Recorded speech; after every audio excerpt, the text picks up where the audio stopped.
먼저 감사한 내용을 나누겠습니다. 우리 교역자 수련회를 1박 2일로 다녀왔는데요. 참 깜짝 놀란 거는 우리가 만 11년이 지나고 만 12년 차인데 여태까지 이렇게 많은 후원을 받은 적이 없어요. 깜짝 놀랐어요. 성도님들이 뭐 교역자 수련회 갔다 오나 보다 그러는데 이번엔 정말 셀 수 없이 많은 사람들이 이렇게 후원해줘서 깜짝 놀랐어요. 그래서 왜 그럴까? 왜 갑자기 성도들이 변했나? 그런 생각이 들더라고요. 뭐 때문일까? 우리 중에 요셉이 있어서 이런 일이 벌어지나? 그런 생각을 했어요. 근데 어쨌든 간에 하나님께서 너무너무 우리를 사랑하시고 위로하시는 것을 느꼈는데요. 한 분은 우리가 충청도로 수련회를 간다고 하니까 본인이 사업장이 충청도니까 내가 대접을 해야 되지 않나? 근데 마음속에 야, 네가 뭐 안수 집사도 아닌데 네가 서리 집사인데 뭘 그런 걸 하냐? 막 이런 게 막 오더래요. 사단이 그렇게 방해하는 거예요. 별거 갖고 다 방해하죠? 서리 집사인데 뭘 그런 걸 해? 막 자꾸 그런 마음이 들어서 망설이고 또 망설이다가 전화했대요. 얼마나 감사하고 얼마나 힘이 되는지요. 여러분 서리 집사라고 주눅 들지 마시고 꼭 하세요. 하나님께서 감동하시면 바로 하시는 겁니다. 너무 감사했고요. 두 번째로는 이제 왜 이렇게 하나님이 부어주시나 했더니 하나님 계획이 있더라고요. 우리 최만석 목사가 행정목사 되더니 책임감이 있으니까 이 나눔을 너무 오래 해갖고 우리가 밤 새벽 4시까지 나눴어요. 이 나이에 정신이 없더라고요. 새벽 4시까지 하나. 그리고 그 다음날도 이제 하고 점심도 안 먹고 막 3시까지도 나눠갖고 다른 교역자들이 이제 웃으면서 불평할 정도로 그렇게 했어요. 근데 이제 다 이유가 있고 필요하기 때문에 다들 좋다고 하면서 그렇게 넋두리 할 정도로 세게 했어요. 하나님이 그렇게 하시려고 먹이시는구나. 그렇게 써먹으려고 하나님께서 그렇게 섬겨주셨구나 라는 생각이 들면서 감사했는데요. 특별히 이번에 집중한 게 뭐냐면 우리 각자에게 주어진 오병이어가 뭔가, 우리 교회에 주어진 오병이어가 뭔가를 찾는 작업을 했어요. 그래서 우리에게 주어진 것으로 어떻게 이웃과 열방을 섬길 수 있겠나, 그런 내용들을 주로 많이 나누고 왔습니다. 기도해 주시고 섬겨주셔서 감사합니다. 세 번째로는 토요일날 오전에 제가 출근해서 내 방에 갔는데 예쁜 선물이 있더라고요. 작년에 너무 포장을 이쁘게 해서 감히 뜯어볼 수가 없어서 거기 이름이 써있길래 전화를 했어요. 이게 뭡니까? 그랬더니 립밤 알죠? 립밤. 그래서 내가 우리 아내한테 자랑 삼아 사진을 찍어서 보냈어요. 립밤인데 너무 이뻐서 못 듣고 있다 했더니 우리 아내는 아마 졸다가 봤는지 김밥으로 착각했나 봐요. 김밥? 빨리 먹어야 돼, 쉬어. 그러면서 뭘 김밥을 포장을 했을까? 그러더라고요. 내가 무슨 김밥? 알고 봤더니 립밤을 김밥으로 착각한 거예요. 오늘 제목을 한번 볼까요? 오늘 제목이 뭡니까? 제자입니까? 사실 우리가 제자인 줄 착각하지만 제자가 아닌 경우가 있어요. 그래서 제가 같이 웃자고 한 얘기예요. 사실은 자기가 팬에 불과하면서 예수님의 팬에 불과하면서 제자라고 착각하는 경우가 많이 있다는 거예요. 아마 내적 치유 수양회를 갔다 오신 분들은 한 번쯤은 들었을 거예요. 제자입니까? 팬입니까? 카일 아이들먼이라는 사람이 썼죠. 팬과 제자는 분명히 다르다. 어떻게 다를까요? 이 팬은요 굉장히 열광해.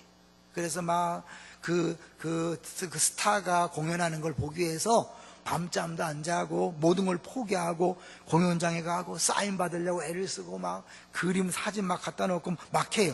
열광해요. 그런데 열광이 제자도는 아닌 거예요. 제자도라는 것은 사실 열광하는 게 아니라 희생하고 헌신하고 예수님을 따라가는 거예요. 이 차이를 아셔야 돼요. 근데 사람들은 내가 열광하기 때문에 열심을 내고 때문에 제자라고 착각을 하는 거예요. 아니라는 거예요.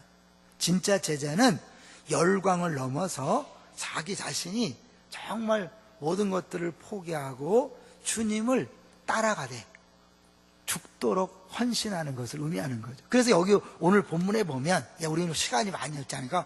바로 본론으로 들어가 보면요, 예수님이 누가 제자인가를 분명하게 말씀했어요. 24절을 볼까요? 24절 같이 읽어보겠습니다. 시작. 이에 예수께서 제자들에게 이르시되 누구든지 나를 따라오려거든 자기를 부인하고 자기 십자가를 지고 나를 따를 것이니라. 나를 따라오려거든. 너희가 제자라는 것은 예수님을 따라가는 사람이잖아요. 나를 따라오려면 해야 될 게 뭐냐면 자기를 부인하고 자기 십자가를 지고 따르는 것이다. 따르는 걸 왜 강조했냐면 23절을 보세요. 23절에 보면 이 베드로가 예수님에 대해서 예수님이 십자가를 진다고 말씀하니까 어떻게 해요? 그러면 안 됩니다. 막 그러면서 난리를 치는 거예요. 어느 정도 난리를 쳤는가? 먼저 22절을 봐야 되겠네요. 22절을 보시면 같이 읽어볼까요? 시작. 베드로가 예수를 붙들고 항변하여 이르되 주여 그리 마옵소서 이 일이 결코 주께 미치지 아니하리이다. 예수를 붙들고 항변하다. 굉장히 우리 편에는 부드럽죠 보이지만 원어적으로 보면 이게 뭐냐면요, 꾸짖다, 비난하다. 어떤 성경은 말 멱살을 붙였다. 예수님한테 감히 베드로가 막 꾸짖는 거예요. 이게 이 꾸짖는 단어가 어디냐면 예수님이 귀신을 꾸짖을 때 귀신을 꾸짖어 가라사대 제자들이 아이들을 꾸짖어 이야기하되 이런, 그러니까 정말 아랫사람 그런 사람한테 꾸짖는 것처럼 예수님한테 무슨 짓입니까 지금? 눈을 부라리면서 지금 그게 할 말입니까? 이런 거예요. 왜요? 베드로는 예수님을 따라다니면서 뭔가 다른 꿈꾸기가 있었죠. 다른 생각이 있었죠. 근데 물론 베드로뿐만 아니라 모든 제자가 그랬다는 걸 우리 다 알고 있어요.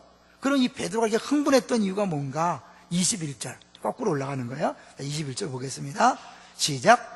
이때로부터 예수 그리스도께서 자기가 예루살렘에 올라가 장로들과 대제사장들과 서기관들에게 많은 고난을 받고 죽임을 당하고 제3일에 살아나야 할 것을 제자들에게 비로소 나타내시니, 예수님이 죽는다는 거예요. 예루살렘 가서 죽을 거라는 거예요. 고난받고 죽는다는 거예요. 사실 그 전에 보면 이 베드로가 예수님을 뭐라고 고백했어요? 한번 볼까요? 예수님에게 너가 나를 누구라 그러냐? 15절에 물어보니까 16절 보세요. 16절 시작. 시몬 베드로가 대답하여 이르되 주는 그리스도시요 살아계신 하나님의 아들이십니다. 너무 정답을 얘기했기 때문에 예수님이 감탄하시면서 17절에 바요나 시몬아 내가 복이 있도다. 이를 내게 하지 아니는 혈육이 아니요 하늘에 계신 내 아버지나 100점. 이야 이거야 베드로 잘했어. 그랬는데 그 베드로가 갑자기 돌변하여서 예수님에게 멱살을 잡고 무슨 짓입니까 이게? 말이 되는 소리를 하십시오. 이러면 안 되지 않습니까? 예수님을 꾸짖는 거예요. 왜요? 그가 메시아, 주는 그리스도시요 살아계신 하나님의 아들이라고 고백하면 뭐예요? 당신은 메시아입니다. 근데 그가 생각한 메시아는 뭐예요? 로마를 정복하고 세상을 한꺼번에 뒤집어 엎을 그런 메시아를 기대한 거예요. 그랬는데 예수님이 죽는다 그러니까 자기들의 생각과 너무 다른 거예요. 말도 안 되는 거예요. 그러니까 어때요? 흥분해갖고 오히려 예수님 막 꾸짖는 거죠. 그 예수님이 네가 그 한 짓이 뭔지 아느냐?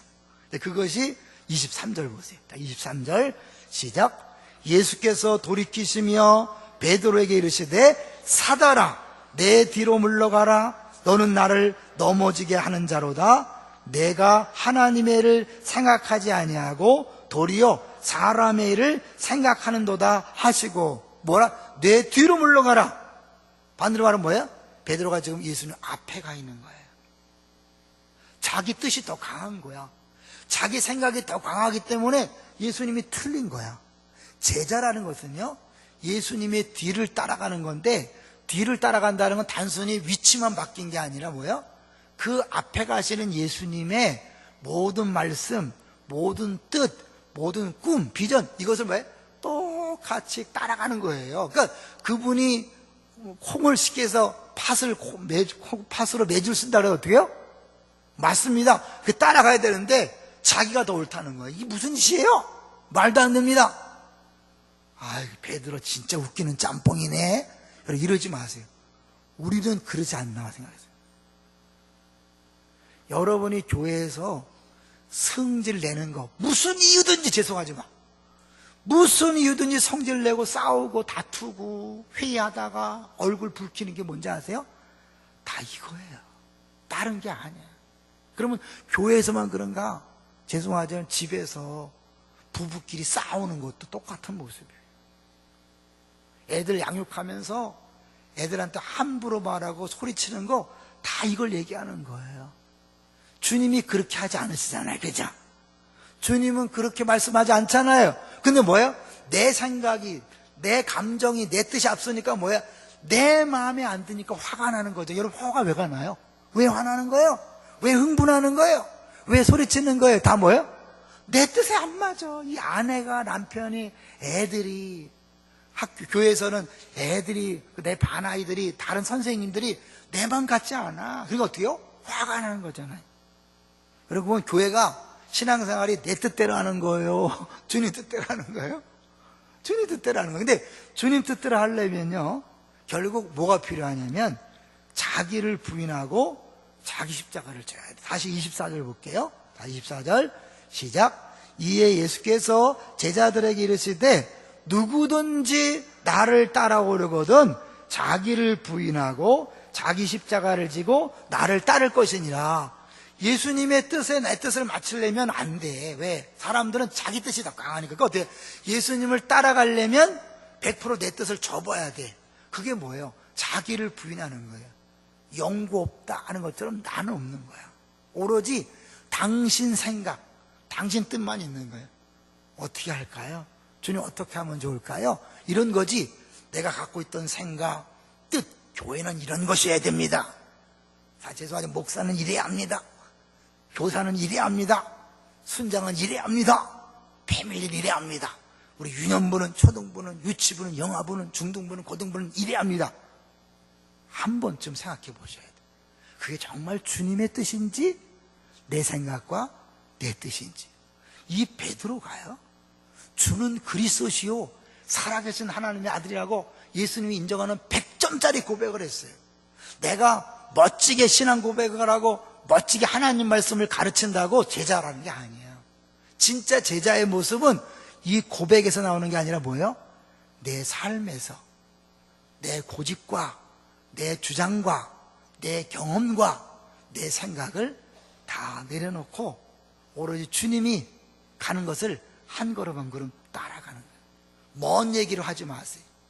여러분이 최근에 신앙생활 하면서 특히 여름에 행사를 진행하면서 얼마나 많이 예수님이 멱살을 붙잡고 이러면 안 되지 않습니까? 이랬어요. 그게 내 생각에는 정말 옳은 거였어요. 맞는 거였어요. 그러나 그것은 예수님 앞에 서는 거였어요. 예수님 뒤에 서는 사람은 성질내지 않습니다. 왜? 자기를 부인했는데. 내 뜻이 없는데 왜 성질이 나요?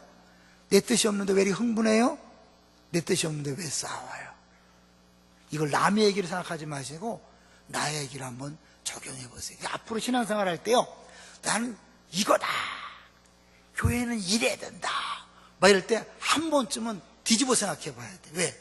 베드로가 자기가 틀렸다고 전혀 생각하지 않았잖아요. 그러니까 우리들이 평상시에 갖고 있는 생각이 거의 대부분 아닌 경우가 많이 있음을 겸손하게 인정해야 돼요. 그래서 어떻게 이런 생각이 들 때 이거다라고 생각했을 때 혹시 이게 내 생각인가, 정말 주님 생각인가, 내 뜻인가, 주님 뜻인가 한 번쯤 딱 점검해 보면 달라질 수 있어요. 거의 100% 여러분 생각과 뜻은 틀릴 경우가 많습니다. 근데 다른 사람이 틀린 건 많이 보이지만 내가 틀린 건 보여 안 보여? 잘 안 보여. 저도 뭐 예전에 정말 내가 센 사람이었어요. 내가 이 별명이 이빨이라고 그랬잖아. 내가 다 옳았어. 내 주장에 반대되면 가만히 있질 않았어요. 왜? 내가 교회를 위하고 하나님이 한다고 생각했기 때문에 그래요. 근데 거기 알고 봤더니 뭐예요? 사단이었어. 야, 어떻게 금방 주는 그리스도시요 살아계신 하나님의 아들이요 라고 그렇게 고백했던 베드로가 어떻게 예수님을 감히 꾸짖고 자기가 메시아라고 얘기한 분을 꾸짖고 항변하여 가라오다 이렇게 말할 수 있을까? 그게 인간이, 그게 우리들의 모습이. 예수님을 3년만 따라다닌 제자들의 모습이었어요. 근데 왜 이런 일이 벌어졌을까요? 아니, 우리가 이런 일이 벌어진 이유를 잠깐 보도록 하겠습니다. 우리 20장으로 한번 가보실래요? 20장. 이 제자들이 어떠한 마음에서 이랬는지 알 수 있는 20장에 가 있어요. 20장 26절로 가보세요. 20장 26절. 같이 한번 보겠습니다.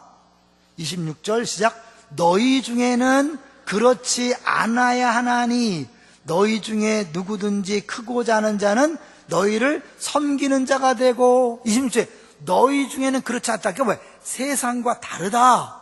이 제자들은 세상과 다른 삶을 사는 사람들이야. 근데 세상은 어떤가요? 25절을 보겠어요. 25절 같이 읽습니다. 시작. 예수께서 제자들을 불러다가 이르시되 이방인의 집권자들이 그들을 임의로 주관하고 그 고관들이 그들에게 권세를 부리는 줄 너희가 알거니와. 세상은 뭐예요? 세상은 힘이 세상을 변화시킨다고 생각하는 거예요. 힘이 영향력을 생각하는 거예요. 그래서 사람들은 언제든지 높아지려고 그래. 언제나 세지려고 그래. 언제나 자기가 똑똑한 걸 보여주려고 그래. 그래야만 힘이 생기고 그 힘으로 세상을 영향력을 발휘하고 변화시킬 수 있다고 생각하는 거예요. 근데 아니라는 거예요. 하나님 나라는 그게 아니야. 세상 방식은 높아져서 세져서 많이 가져서 그렇게 살아가는 것이지만 하나님 나라는 그게 아니라 낮아져야 된다. 섬기는 자야 된다. 왜 이렇게 말씀하셨나 볼까요? 자, 그 앞에 배경이 있죠. 자, 20절부터 보세요. 20장 20절부터 잘 아는 말씀이 나와요. 시작. 그때의 세베대의 아들의 어머니가 그 아들들을 데리고 예수께 와서 절하며 무엇을 구하니. 21절 예수께서 이르시되 무엇을 원하느냐. 이르되 나의 두 아들을 주의 나라에서 하나는 주의 우편에 하나는 주의 좌편에 앉게 명하소서. 다 알죠? 무슨 내용이죠? 예수님이 영광의 자리에 올라가실 때 하나는 영의정, 하나는 자의정, 우의정 되게 달라는 거잖아요. 예수님이요 그 말을 들으면서 네가 뭘 알고 말하는 거냐? 그런 거죠. 22절 볼까요? 22절 시작.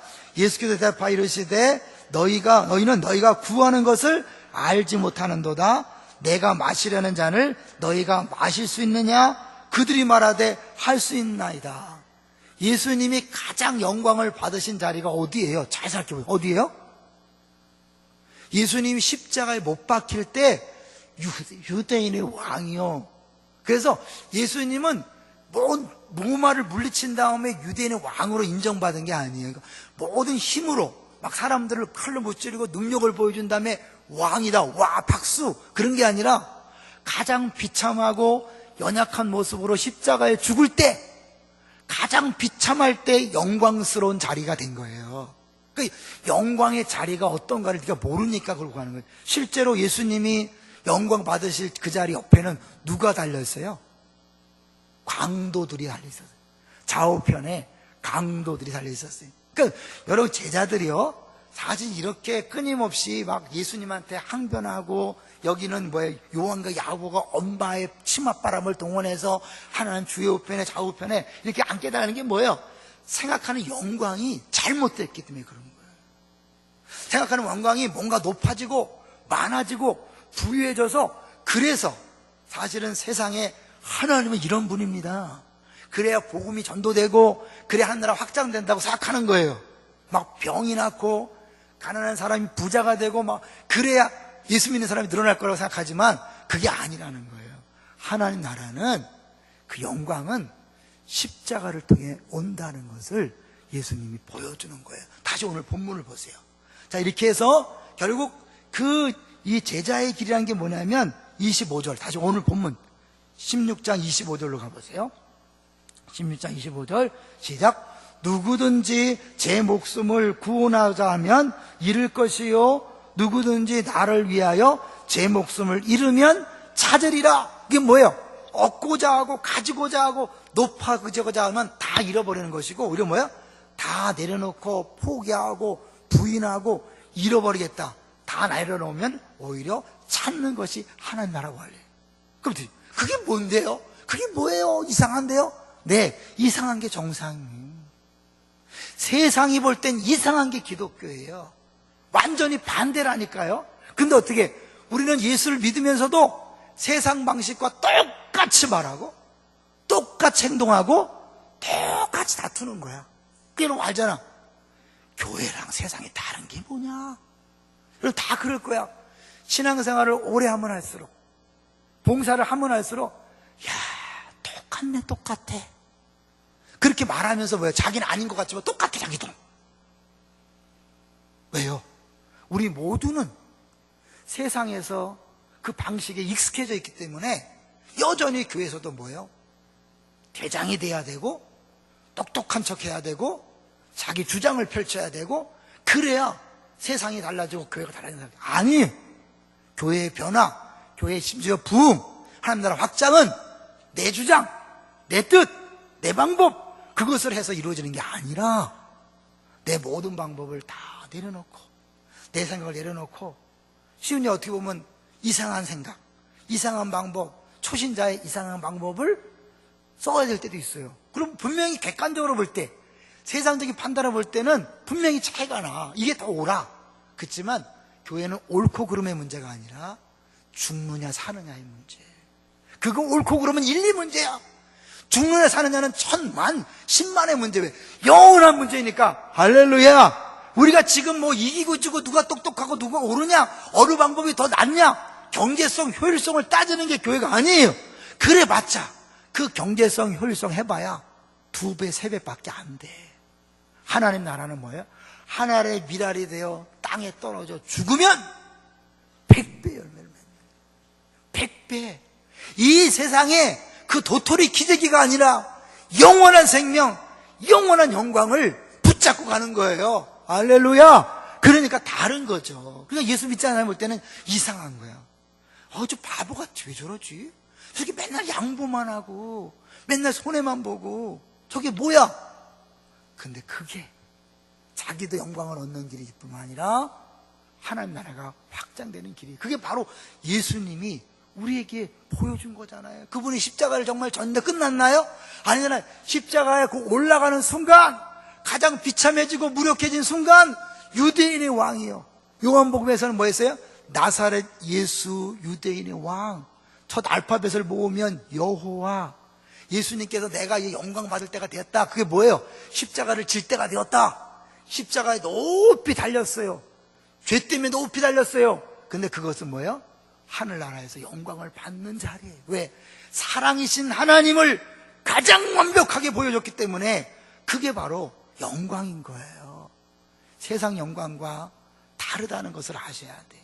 그렇게 죽으셨기 때문에 부활이 있었고, 그 부활로 말미암아 온 인류의 구원이 있었던 거예요. 예수님 만약에 안 죽으시고 로마를 때려 부술 수 있을까 없을까요? 있어요. 로마 얼마든지 부술 수 있어요. 얼마든지 문제를 해결할 수 있어요.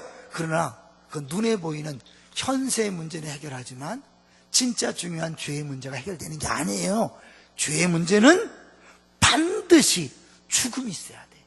죄의 문제는 반드시 피 흘림이 있어야 돼. 우리를 구원하기 위해서는 반드시 누군가가 죽어야 돼요. 보통 사람이 죽으면 안 되고 하나님의 아들이 죽어야 돼. 그 일을 위해서 예수님이 이 땅에 오신 거예요. 이것이 세상 종교와 기독교의 차이인 거예요. 다른 종교의 창시자들은 뭐예요? 다 모험적으로 사는 거예요. 부처, 마호멧, 다 뭐예요? 이렇게 살아라, 그런 거예요. 그렇지만 그들이 구원을 하지 못해요. 너희들이 열심히 살아서 스스로 구원받아라, 이런 거야. 기독교는 뭐예요? 그 예수님이 죽으러 오셔서 실제로 죽는 거예요. 왜? 죽어야만 구원이 있으니까. 그 죽음 때문에 우리가 이 자리에 있는 줄로 믿습니다. 그 죽음 때문에 우리에게 구원이 온 거예요. 예수님 우리를 구원해 주시고 영원한 생명을 주시고 이제는 너희들이 나를 따라오려거든. 그러면 구원받는 자가 아니에요. 이미 구원받았으니까, 내가 십자가를 짐으로 구원받았으니까 이제는 너희들도 나처럼 십자가를 지고 따라감으로 뭐 하는 거예요? 많은 열매를 맺는 삶을 사는 거야. 내가 열매를 맺는 게 아니에요. 나는 죽는 거예요. 하늘의 미랄이 되어 죽는 거예요. 와, 내 생각을 포기하고 내 뜻을 포기하면 교회가 될까? 내가 가만히 있으면 교회가 될까? 다 저런 멍청이 같은 것들만 있는데 다 이상한 것들만 있는데, 바보 같은 것만 있는데 교회가 될까? 네, 걱정하지 마세요. 내가 죽으면 누가? 하나님이 그때 일하시는 거예요. 하나를 그대로 있지만, 살아있으면 하나를 그대로 있지만 썩으면 많은 열매를 맺는 거예요. 우리가 계속 열매를 위하잖아요. 열매를 바라시며 그 찬송 부를 때마다 여러분 기억하세요. 내가 죽어야지. 내가 죽어야 열매를 맺지. 근데 많은 경우에 사람들이 나도 안 죽고 열매를 맺고 싶어요. 내가 안 죽고 영광을 누리고 싶어요. 내가 안 죽고 뭔가 눈에 보이는 화려한 것, 멋진 것을 기대하는 거예요. 근데 그래서 어떻게 해요? 결국 좀 하다 지치죠. 좀 하다 포기하죠. 죄송하지만 왜 교사하다가 포기합니까? 포기하는 이유가 뭐예요? 지쳤어요. 왜 지쳤을까요? 내가 피둥피둥 살아서 했기 때문에. 죄송해요. 내가 내 힘으로, 내 노력으로 해보려고 하니까 지친 거예요. 그런데 정말 제자로서 십자가를 지면 지치는 게 있나요, 없나요? 죽었는데 뭐가 지쳐요? 죽었는데 무슨 실망이 있어요? 죽었는데 무슨 아픔이 있어요? 죽고 나면 지침도 없고 아픔도 없고 고통도 없고 뭐야? 그냥 죽어 있는 거예요.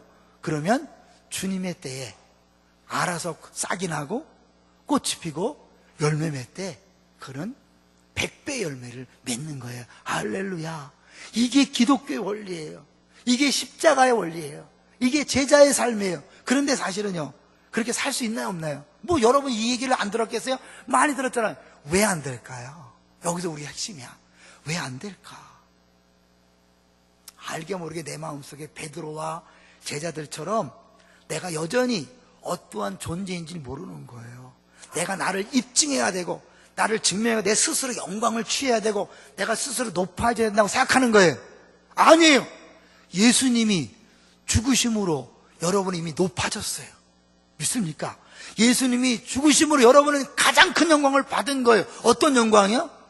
내가 얼마나 소중했으면, 얼마나 지중했으면 예수님이, 하나님의 아들이 자기 목숨을 죽이면서까지 나를 살렸겠어요.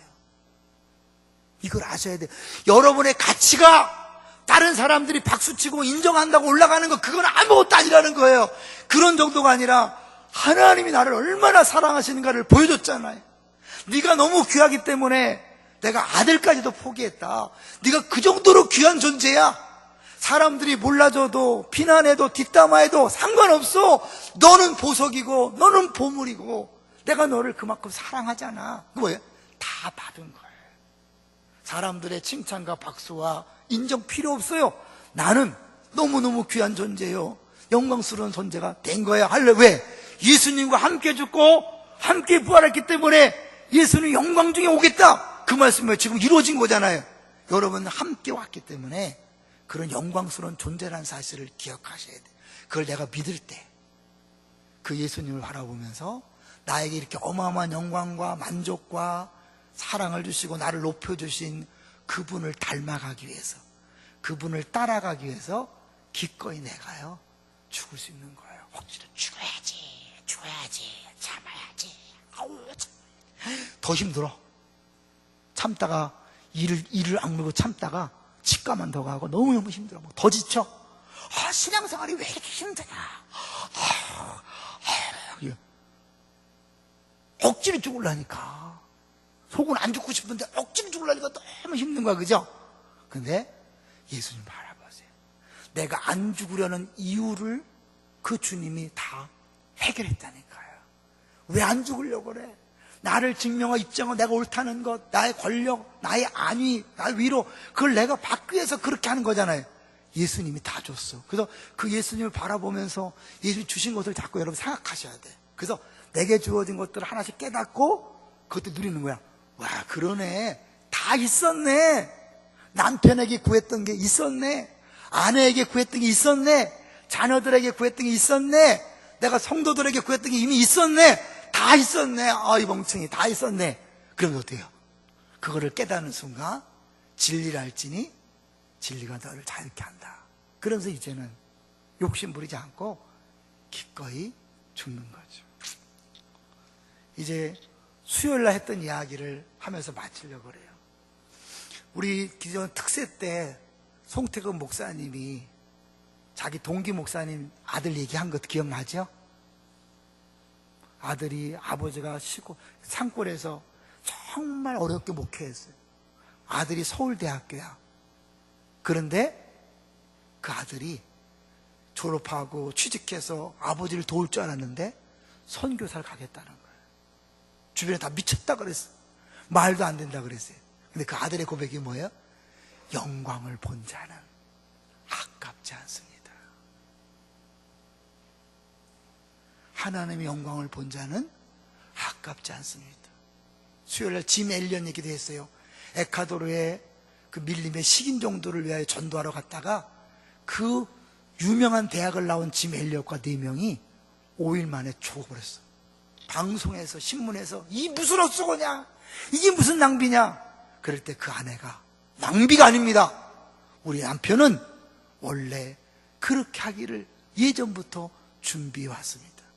그냥 그 인류대학을 나온 수재들이 그냥 전도 한마디 못하고 죽었는데 그게 세상적으로 볼 때는 헛수고요, 낭비요, 비참하고 연약한 것도 보이지만 그들이 죽음으로 나중에 그 부인이 가고 가족이 가서 그 식인종 마을이 변화됐어요.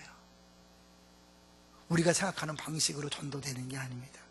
우리가 방식하는 방식으로 선교되는 게 아닙니다. 우리가 생각하는 방식으로 하나님 나라가 이루어지는 게 아닙니다. 주님의 방식입니다. 그건 십자가입니다. 내가 매 순간마다 나를 부인하고 죽을 때 주님이 일하심으로, 주님 원하시는 때에 주의 방법으로 주의 나라가 이루어지는 줄로 믿습니다. 여름에 수고 많으셨습니다. 11년 동안 수고 많으셨습니다. 여러분 지쳤다면 한번 점검하세요. 왜 지쳤는지, 뭐가 나를 힘들게 했는지, 뭐가 그렇게 신앙생활이 어렵게 했는지. 핵심은 내가 죽지 않은 겁니다. 나를 부인하고 십자가를 지고 주를 따라갈 때 내 멍에는 가벼우니 쉼 얻으리라. 그 쉼을 누리면서 신나게 신앙생활을 하게 되시기를 주의 이름으로 축원합니다.